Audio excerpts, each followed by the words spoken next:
Benedict, ilan at sino-sinong mga naging opisyal ng FISGHOC ang ipatatawag ng NBI?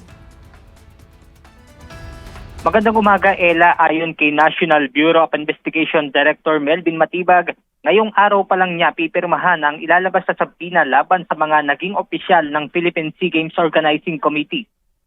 Kabilang sa ipatatawag ng NBI ay ang chairman ng FISGHOC na si Ramon Tatom Susara, ang Chief Financial Officer na si Dexter Estacio at Chief of Staff na si John Lester Buenconsejo.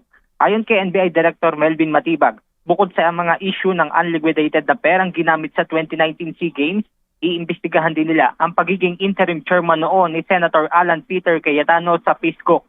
Bukod dito, posible rin nilang ipasapina ng NBI si Senator Cayetano depende sa magiging resulta ng kanilang pagtatanong sa mga ipinatatawag na opisyal ng FISGHOC. Well, unang-una nga, paano ka magiging chairman kung nagpakilala kang chairman tapos hindi ka naman member ng board? Pangalawa, if you acted as chairman na hindi ka chairman, that is an ultra vires act na tinatawag. That is outside of the scope.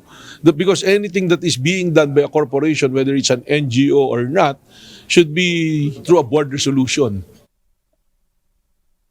Dagdag pa ng NBI Director, aalamin din nila kung may conflict of interest ang pagiging interim chairman ni Cayetano, lalo at kalihim pa ito ng Department of Foreign Affairs noong panahon na iyon. Well, we have to check on that because when he was assigned, I think he's still the Secretary of the Foreign Affairs. Kaya nga nalagyan ng 7.5 na billion na budget for SEA Games yung DFA na kung saan nung umupong secretary si Secretary Teddy Boy Locsin, nagulat siya, isinuli niya yung pera na yan. That is on record.